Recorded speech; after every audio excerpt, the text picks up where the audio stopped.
Assalamualaikum warahmatullahi wabarakatuh. Perkenalkan, nama saya Putri Salsabila Masyono dengan NIM 8114231186. Saya Nur Ainam Data dengan NIM 81142373. Kami mahasiswa dari jurusan Kesehatan Masyarakat Universitas Negeri Gorontalo. Video ini kami buat dengan tujuan memenuhi tugas promosi kesehatan dengan dosen pengampu Bapak Dr. Irwan SKM MKes. Nah, teman-teman pada tahu nggak sih apa itu penyakit GERD? GERD atau Gastroesophageal Reflux Disease adalah suatu penyakit atau kondisi di mana reflux atau aliran balik dari cairan lambung yang bersifat asam ke kerongkongan atau esofagus. Karena sifat yang asam ini, cairan ini kemudian akan melukai dinding esofagus dan menyebabkan berbagai macam gejala yang berhubungan dengan GERD.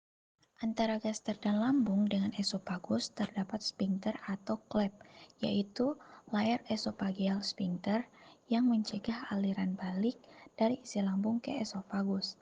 Akan tetapi, pada kondisi GERD, sphincter ini melemah hingga menyebabkan isi lambung dapat mengalir kembali atau mengalami reflux ke esofagus.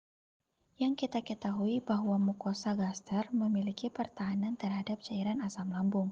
Adapun mukosa esofagus yang merupakan epitel squamosa dan keratin tidak tahan dengan suasana asam lambung, sehingga cairan asam lambung yang refleks ke esofagus akan masuk ke dinding mukosa dari esofagus. Faktor resiko penyakit GERD meliputi obesitas, yaitu kelebihan berat badan, meningkatkan tekanan pada perut. Selanjutnya, kebiasaan merokok. Merokok dapat melemahkan otot sphincter esofagus bagian bawah. Terus ada kehamilan, yaitu perubahan hormonal dan tekanan dari janin dapat memperburuk gejala. Terus ada hernia hiatal atau kondisi di mana bagian perut bergerak ke atas diafragma. Terus ada usia. Risiko meningkat seiring bertambahnya usia. Terus ada pola makan buruk, makan dalam porsi besar, makanan pedas, berlemak, dan minuman berkafein atau beralkohol. Selanjutnya ada stres. Stres berkepanjangan dapat memperburuk gejala GERD. Untuk gejala penyakit GERD itu meliputi heartburn atau sensasi terbakar di dada, rasa asam atau pahit. Ini adalah rasa yang tidak enak di mulut akibat asam lambung, mual dan muntah, perasaan ingin muntah yang sering terjadi. Regurgitasi ini merupakan makanan atau cairan kembali ke mulut dari kerongkongan. Terus ada kesulitan menelan, di mana nyeri saat menelan makanan atau minuman.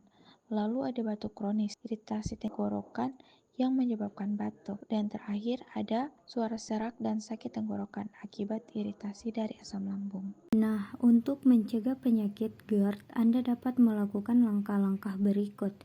Yang pertama itu menjaga pola makan. Makan dalam porsi kecil dan lebih sering hindari makanan pedas, berlemak, dan asam. Terus hindari minuman tertentu, seperti kurangi konsumsi minuman berkarbonasi, berkafein, dan alkohol.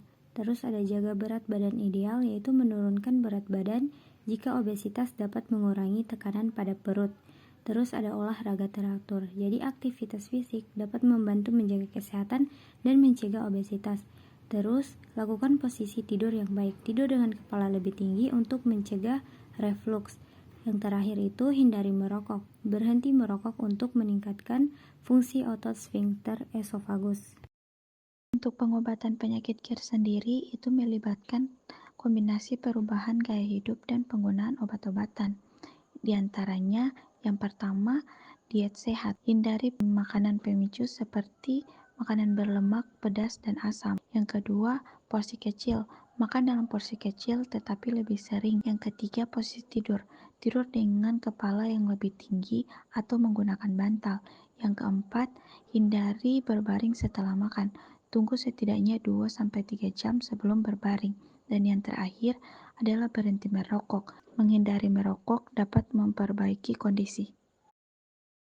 Nah, terus pengobatan medis. Yang pertama itu mengonsumsi antasida untuk meredakan gejala ringan. H2 blockers menurunkan produksi asam lambung. Terus ada proton pump inhibitors, yaitu lebih efektif dalam menurunkan asam lambung dan memperbaiki kerongkongan yang terluka. Yang selanjutnya itu intervensi bedah. Jika pengobatan ini tidak efektif, prosedur bedah mungkin diperlukan untuk memperbaiki fungsi. Sekian video edukasi mengenai penyakit GERD dari kami. Lebih dan kurangnya kami mohon maaf. Wassalamualaikum warahmatullahi wabarakatuh.